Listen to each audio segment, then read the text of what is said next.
Hello, Kirsty here. Before we get into our next episode, I just want to acknowledge the guest who's joining me today. This is the first time that she's publicly shared her experience, and I feel so honoured to be on the receiving end of this conversation. It's a beautiful thing when we can work our way through and come to a place where we can share our experience, and I know just how long that took me personally, so I hope that you enjoy this episode, and I really thank Felice for coming on to share her story with us.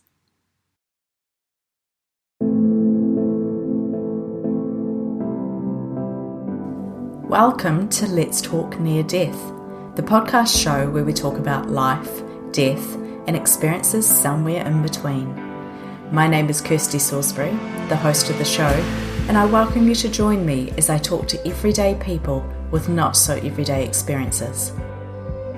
You may also wish to join the conversation on the Let's Talk Near Death Facebook page or access additional VIP content as a premium subscriber via Patreon. For just a couple of dollars a month, you can get an early access to episodes, additional bonus content, and your chance to connect with my guests. To do so, simply visit patreon.com/Kirsty Salisbury. Let's talk near death.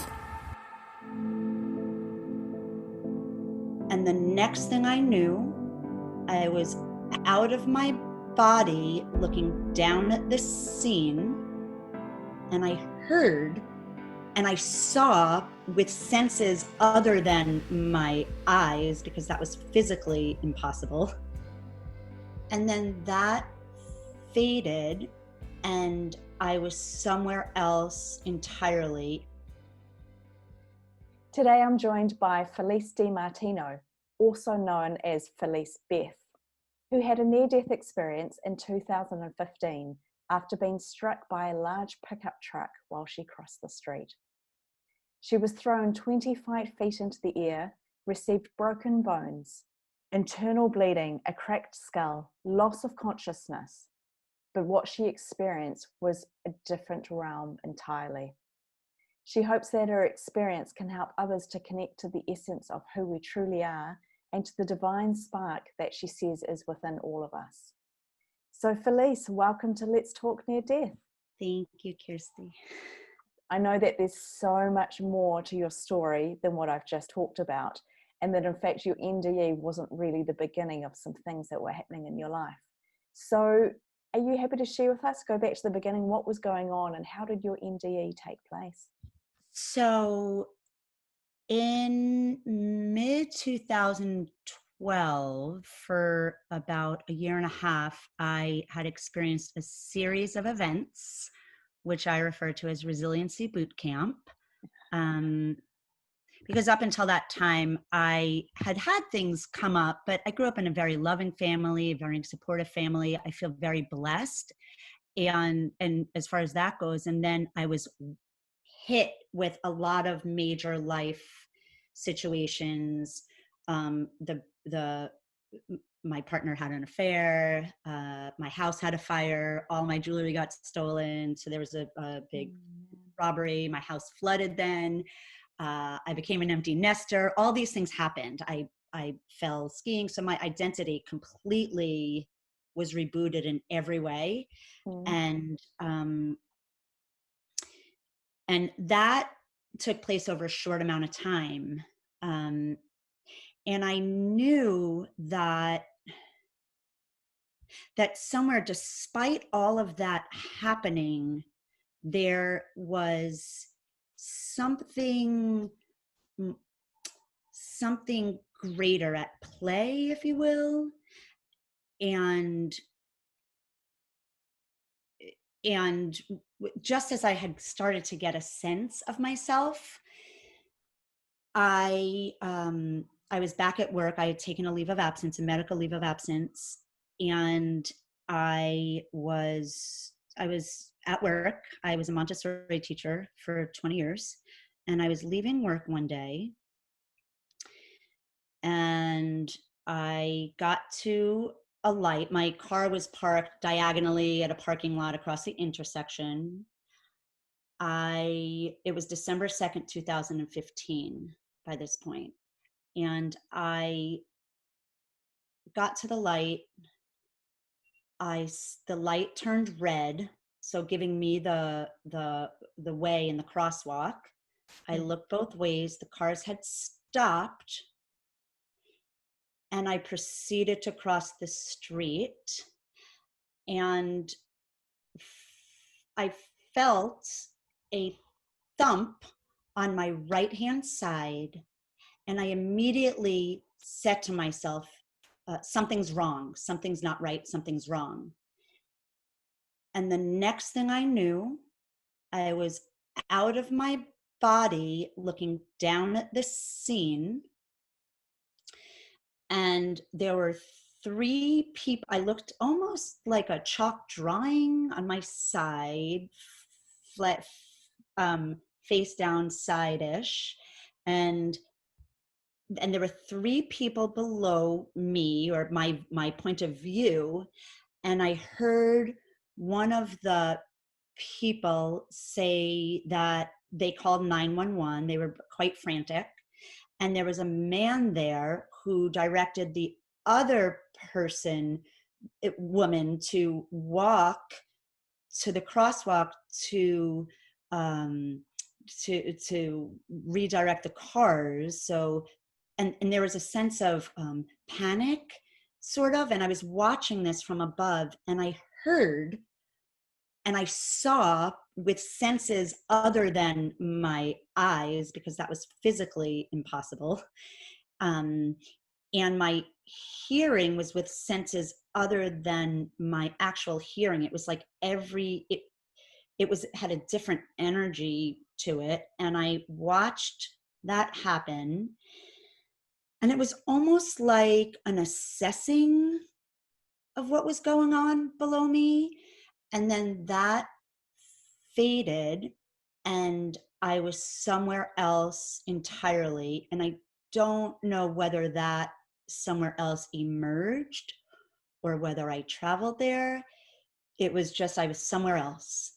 And that somewhere else was total blackness, but not like black, dark, negative. It was just pure, expansive, warm. It felt nurturing. It felt, it felt endless, and it was timeless, and it was pure spaciousness.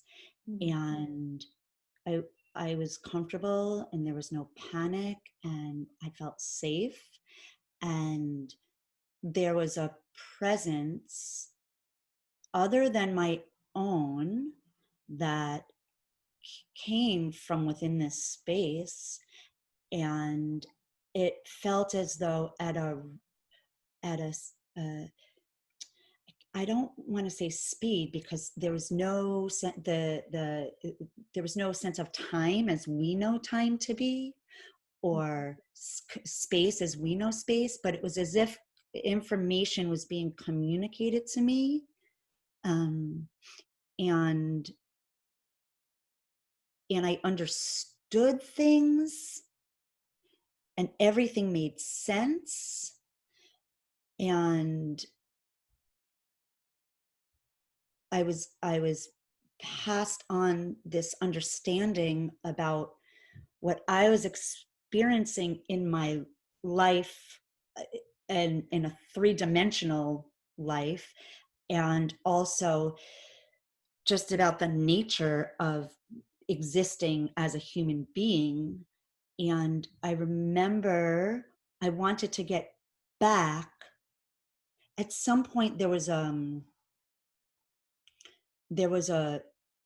wanting to get back, or a sense of urgency about getting back to employ all that was shared. And I remember that clearly. And it was as if there was a part of me that was ejected, making room for more of me, if that makes sense, the me that is the spiritual aspect that we all have and that we're all connected with, but it felt like there was more of that was now filling me as I started to come back into my body. And I remember coming back, but I remember being half in and half out and hearing, again, not from my ears, but hearing almost from outside of myself, this yelling, or not yelling, it was like a yelping, screaming part. And at some point I realized that was coming from me, Felice, the physical form that I was. And then I was part in, it was almost like a genie being put into a bottle, if you will, yet also existing outside of the bottle. And I remember hearing the sounds, an ambulance, and saying, "Oh, those sirens are for me," and yet not attaching to any pain. Mm-hmm. And there were several things that I heard and that I knew when I was out of my body, which I'll share about. When I came fully into, I want to say fully into consciousness, I was being taken out of an ambulance into the trauma unit at the hospital. And I do recall there was some going in and out of consciousness when I was in the ambulance, and it felt like it took a second. And then I came more conscious when I was being taken out. Yeah. Wow, that is amazing. Thank you so much for sharing that. I love that a couple of times you said, I'm not sure if that makes sense or if you can understand. I can't remember your exact words, but I love that it isn't completely thought out, or, you know, it is exactly the raw details of what happens. So thank you so much, Felice, for sharing that. You're so welcome. I just want to say one thing. It was like I was separate yet part.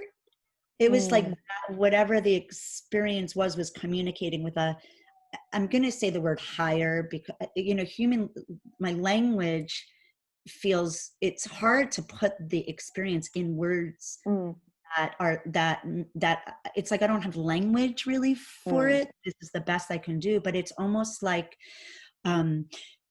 it's like I was part of this field yet also separate at the same time.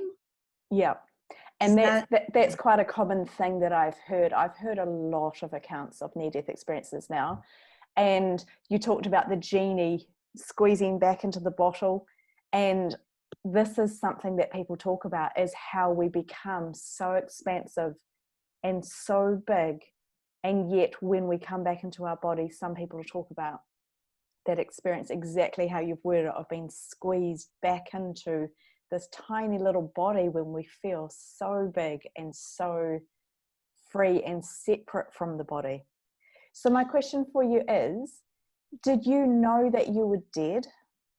I knew that I was in another place. Like I knew that there was an assessing what was going on, like was my body in one piece? And I knew that I was in a different place. I don't know how to answer that really. Okay. You know, I don't know how to answer that. And, you know, I mean, my human mind can try and wrap around certain things, but it's, yeah. Yep. And that's what I love about these experiences, is that there is often not a language for it. We can't explain what we experienced. When you're talking about the communication that was happening, you were seeing things, but not with your physical eyes.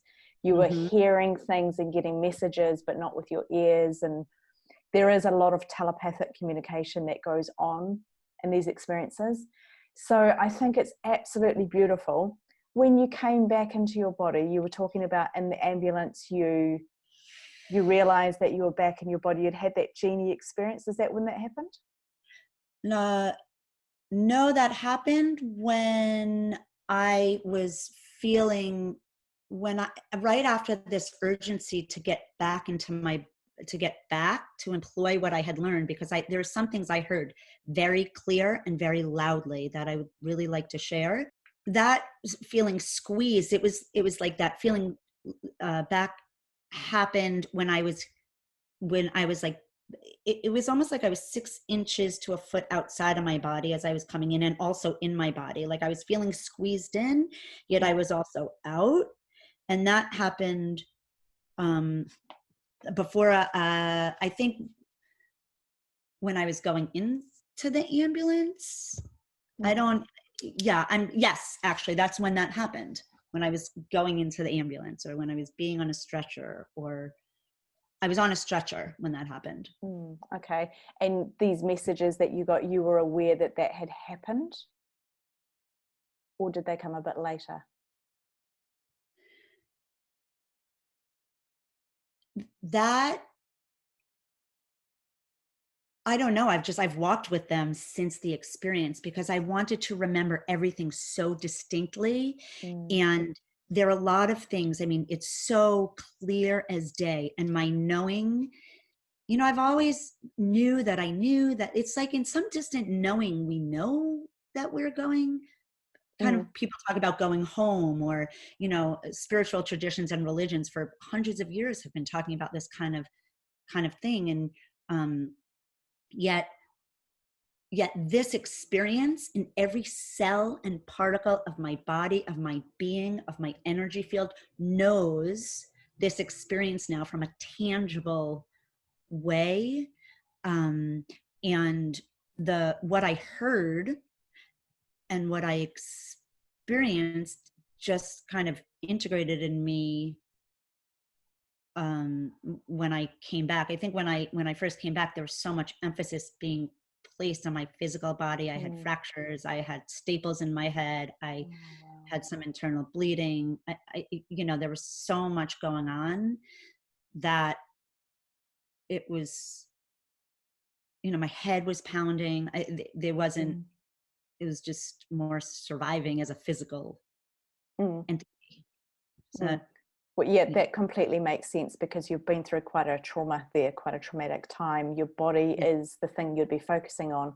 So at what point did you realize or recollect that you'd had this experience? Well, what happened was I was in rehab. I was in the rehab facility, and I remember turning on a computer,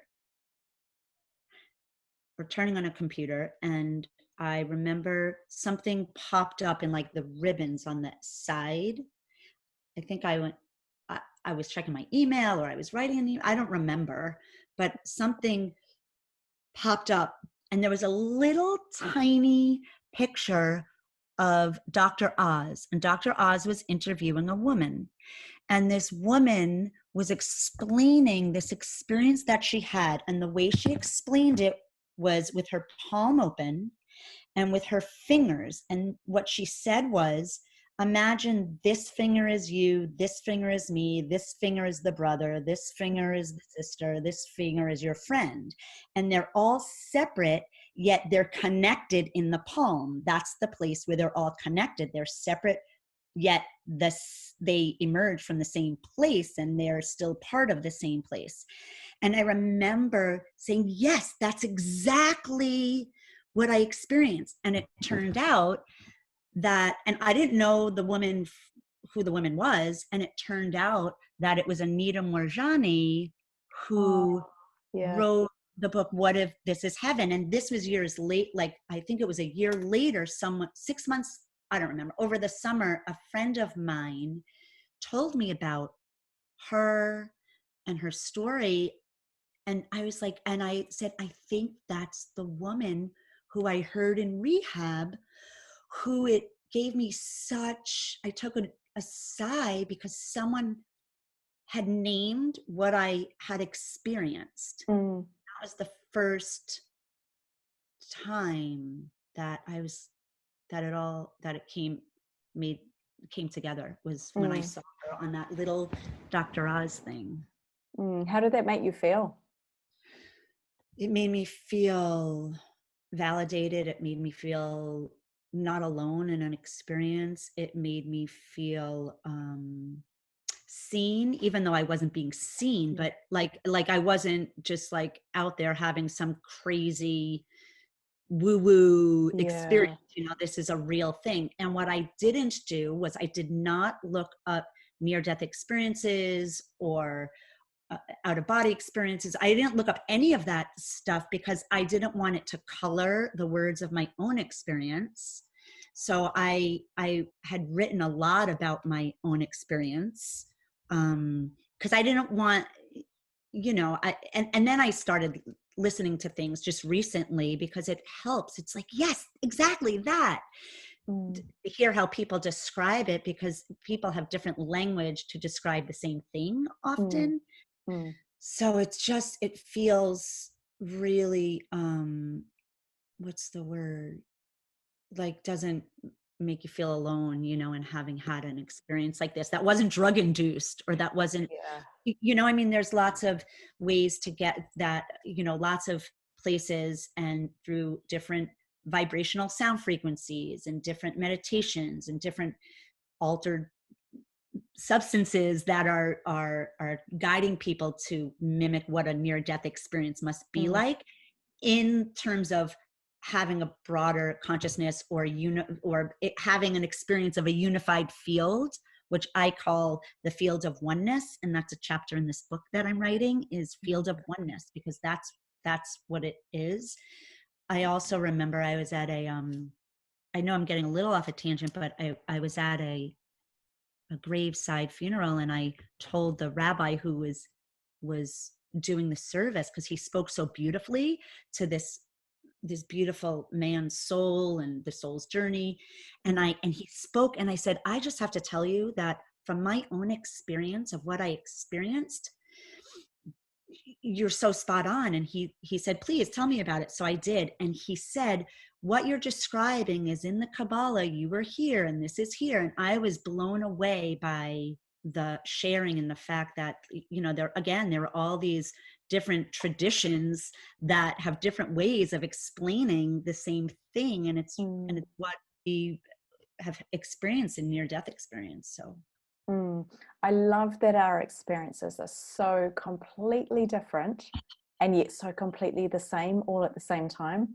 And I know that that's even quite difficult to get our head around how that can work. But that's what we see in these experiences, is that we can't put words on them. We can't describe them in a way that makes any sense. So I love it. Well, the things that I did want to share is, what it was like to come back. Yes, please. And also what I heard, because what I heard is really important, and what I now know in every ounce of my being, that I know, not me, Felice, I know that I know, I just know it from my experience. In whatever way, it's like the information wants to be out there to comfort, to heal, to support, to encourage, to inspire others, especially now, right, in this Corona time, where people, where the ultimate fear is of death for a lot of people. And there's just so much about that. So I don't even know where to start right now. I will say that coming back, partly in having a mild traumatic brain injury, is my hearing is hyper attuned now, my physical sense of hearing, and also my spiritual sense of hearing, and knowing and feeling. It's almost, and seeing energy. And it's almost like, when if you took a Rubik's Cube and you just knew how to put it together, just because you knew how to put it together, it's kind of like that, being able to see how everything just fits together. Mm. Mm. And you Um, notice that that's quite different from before your experience. You didn't have any of these abilities or this perceived enhanced hearing. yeah, I mean, I was intuitive. I was an intuitive person and I was an empathic person, but this is like a whole nother level of hearing, Mm. uh, and also um, being able to see, feel, and know energy, Mm-hmm. read energy, know it. Mm-hmm. It's, if that makes sense, It makes sense to me. Okay, yeah. Totally. Now, I know you're probably really enjoying this episode, but I wanted to pop in and let you know how you can further support the Let's Talk Near Death podcast. Every little bit of input helps me, it encourages me, and it enables me to be able to bring in more guests, share more episodes, and release more content. If you're financially able, you can pop over and become a VIP subscriber for just a couple of dollars a month. If not, you may want to consider leaving a review on iTunes, sharing an episode with a friend, or connecting over with the Let's Talk Near Death Facebook page. Every little bit of input helps me. Thank you for listening, thank you for your support, and I hope you enjoy the rest of this episode.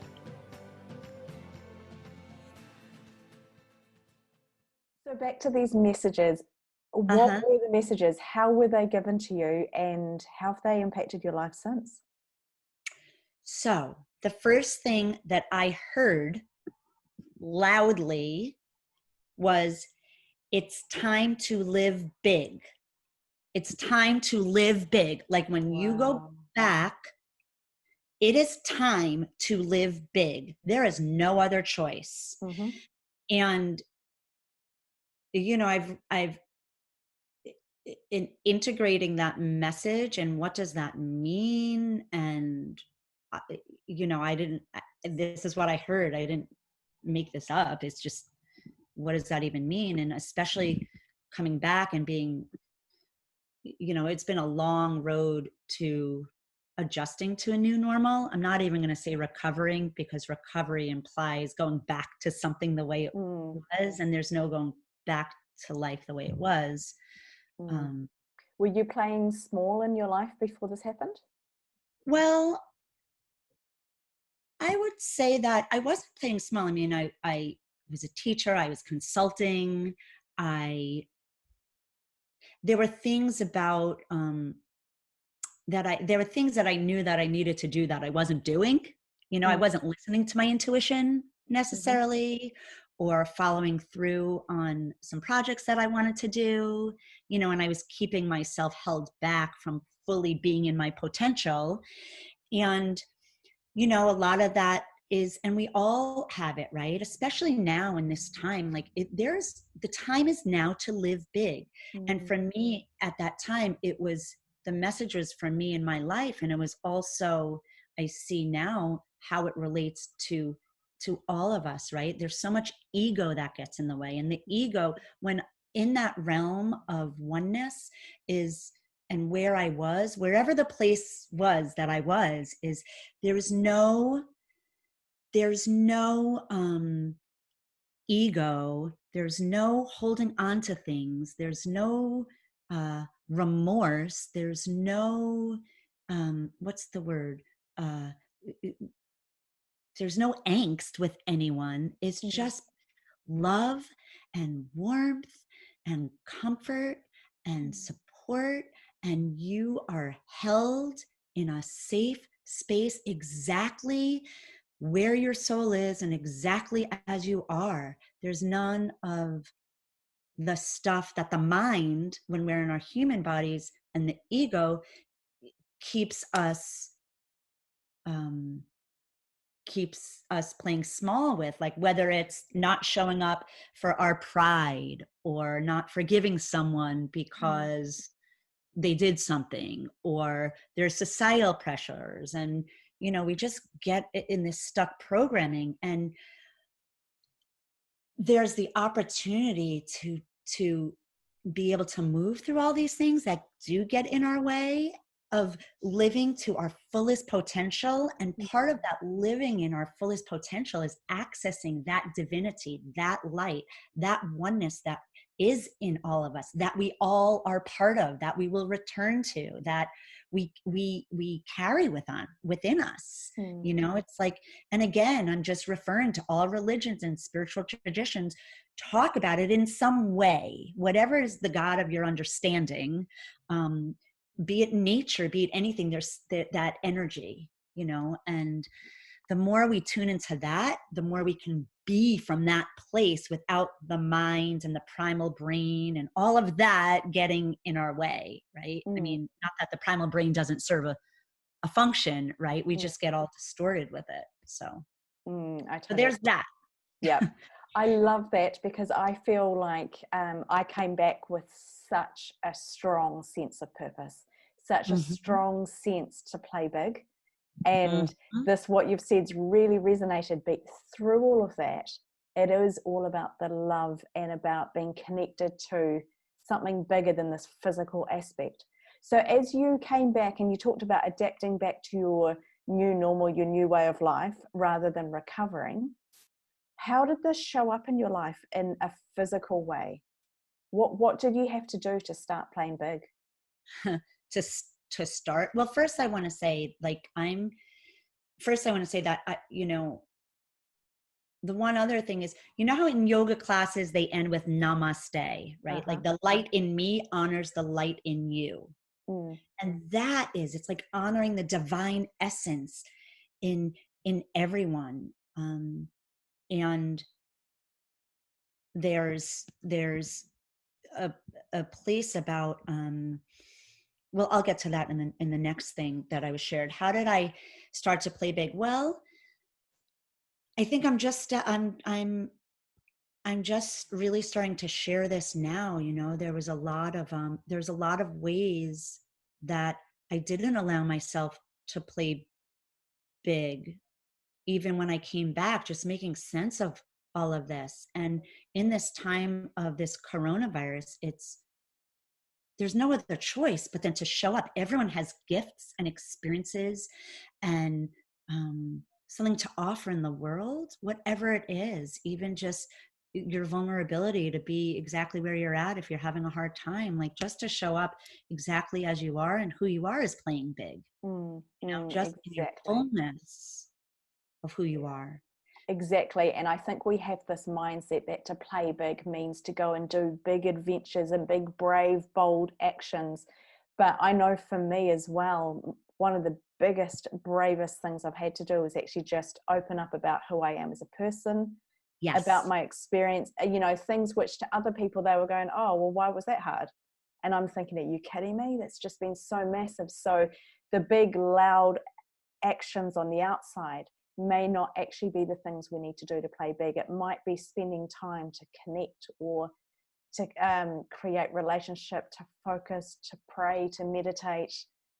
Exactly. It's like it's embodying yourself completely and living authentically, so that you don't have these two voices going on, right? Like your inner life and your inner what you're thinking, and then the outer. It's like, no, when you can merge those and really occupy that space with who you truly be, and in whatever that means, that's showing up big, you know. Yeah, the authenticity piece, I think, is huge. I think you've actually, that's totally clunked and resonated inside of me. I love it. So, okay, the second lesson, if you're happy to share that. The second thing was that I learned and experienced in a knowing that I knew that I was to bring back from having a very tangible experience, which now almost validates my further knowing of it, is that we are so much bigger than our bodies. And, you know, Ram Dass, the great spiritual teacher Ram Dass, who wrote the book Be Here Now, and lots of other things, I was listening to him talk after, or I don't know, a few years ago, and he said this thing about, we are conditioned to treat people as who they're being rather than the essence of who they truly are. Wow. I'll say that again. Yeah. We are conditioned to treat people as who they're being rather than the essence of who they truly are.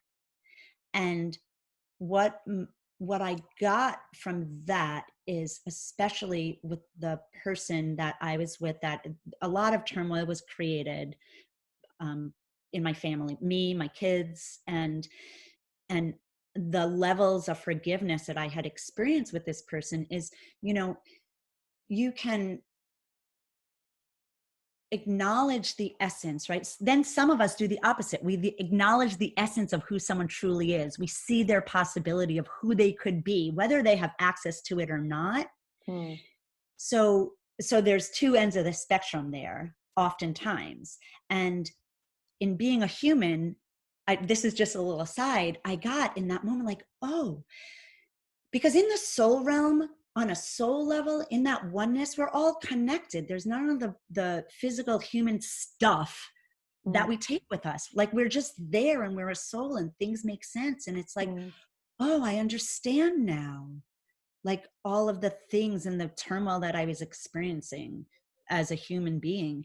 And also, that's not to say, we're human. So you can also pay attention to you can also acknowledge the essence of who someone truly is and pay attention to who they're being and have boundaries also, right? Like, you can do both at the same time. And I think for me, up until that point, it was either one or the other. Like, I was either going to honor the essence of who someone truly was, or I was going to have boundaries and not not let people, what's the word? I don't want to say not let them in, but especially if someone was being hurtful through their action, Right. So yeah, so just that. And so I learned a lot about forgiveness. And also, there's more than five senses. We're practiced in the five senses of that we know, but we have more senses. And there are people who are highly clairvoyant, clairsentient, clairaudient. Like, there's so many more senses that we're practiced at, and everyone has access to these senses.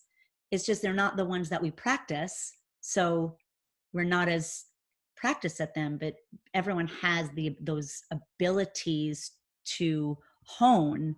Some might come more. There might be a natural road of ease to experience one, but if you practice enough, does that make sense? Yeah, that does, because I know that some people, it's not that they're born with that extra sense or that gift, but it's a lot more prominent in their life, and so it seems more natural or automatic to pick up on that sense, whereas most of us are conditioned to have the standard senses that everybody has.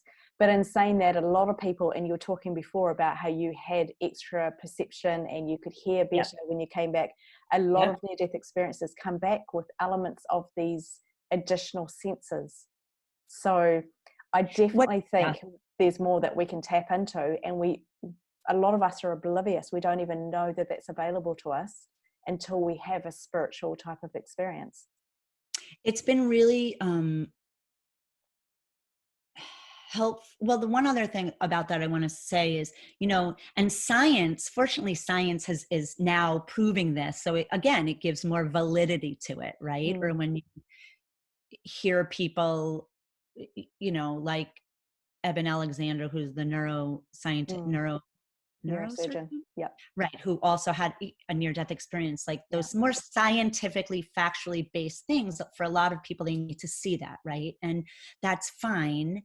That's great. And it's great that science is now supporting all of this as far as frequency and vibration. Like, you can't see that necessarily with the naked eye. You can measure it.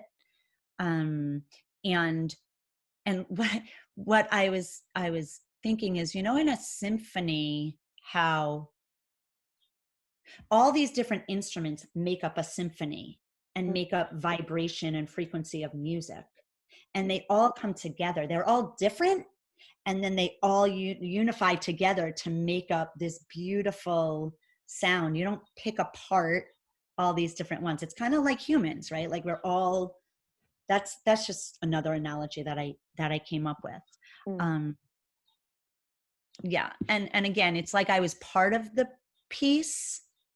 I was in the piece as an individual, yet I was also made up of the piece, and there was no delineation of me and the piece. And coming back and being here, it's been a little challenging after I came back to be in a body and be grounded, and because my happy place is to go out, it's the easy places. I do believe things happen for us, and things also do happen to people, and we have a choice to, as human beings, we have free will, right? Mm. We have preference, we have choices, and we have the ability, when things happen in our lives, to say, oh, how can I view this as happening for me? How can I grow and evolve from this? How can I learn from this? How can I expand from this? And ultimately it all comes back to returning to that spark of divinity, that spark of love, and tapping into the greater fields of love. Because the more we access that inside of us, which is directly connected to the big love that we all have access to, that we all come from, the more we're able to practice being from that place. That is beautiful. I think so as well. And I can imagine, as you're talking, I'm thinking about the physical aspect of your body, how life, you've talked about different things that were happening. Life can't have been straightforward the entire time. So as you are in your body and you're struggling with the physical side of the injuries, and you're saying that you never really recovered, it was a new normal, things are done differently, you've now got a brain injury. How did that sit with you? How did you come to a place of acceptance that despite all of these physical things going on, that all is truly well? Well, I think there were tools I used. I was in the hospital, then I was in rehab, and then I had VNA, visiting VNA services, we call them in the States, visiting nurses at my home. Oh, okay. Coming for 3 months, and then I didn't drive for a year. I'm still in several therapies. I mean, I think from the very start, having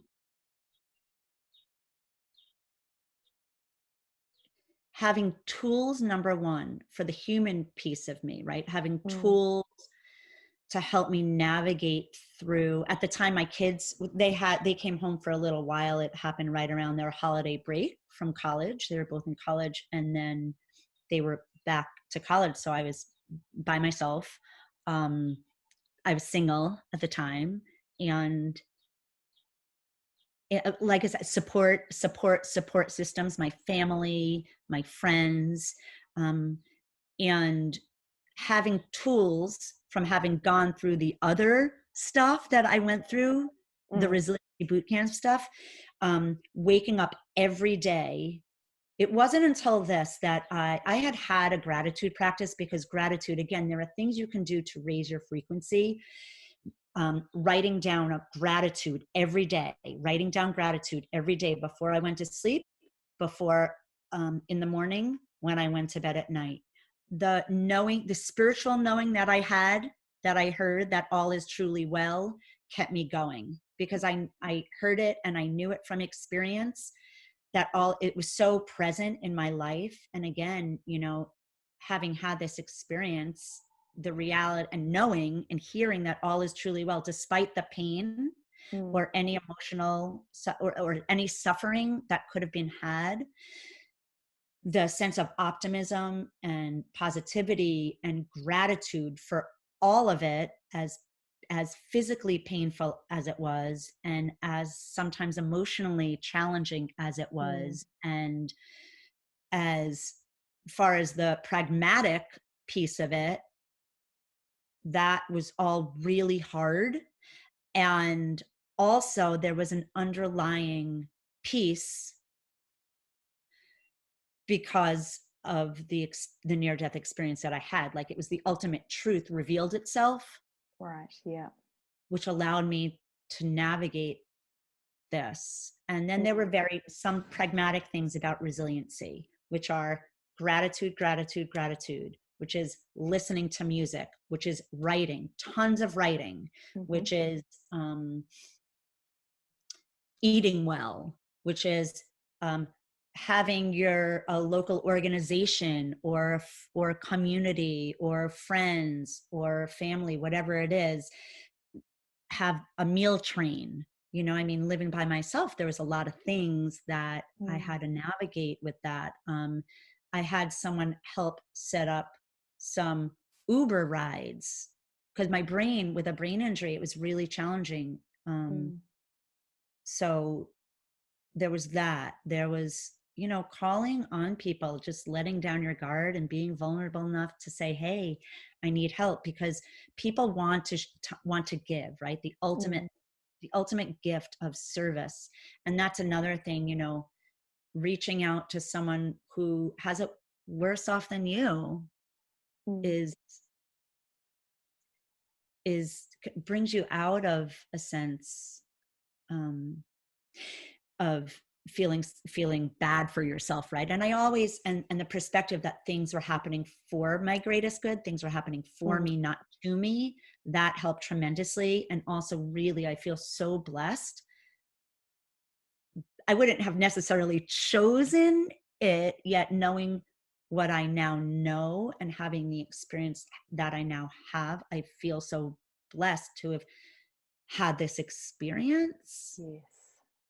Exactly. No, I understand that. Even though on the outside it looks really horrible, and even on the inside it's been quite difficult, I understand the gratitude for all of the lessons that you've learned. And I'm really enjoying hearing you talking about the vulnerability, being unafraid to ask for help, for reaching out when we need to, for connection, all of these great things. That brings me back to the first point that you said about playing big, and how these things, we fob them off as so little, but right there, you've just described so many elements of playing big. Thank you. Thank you. My heart is definitely full. Thank you so much. So this is the first time I've shared this in this way, and it feels really, really, it's like I'm living big.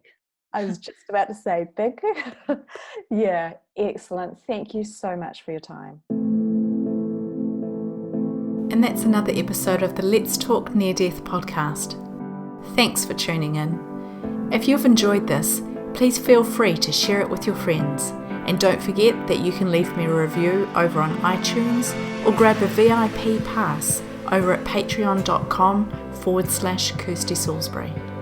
My heart is to get these messages out there, to change the conversation around death, and your support can help me do more of what I need to do.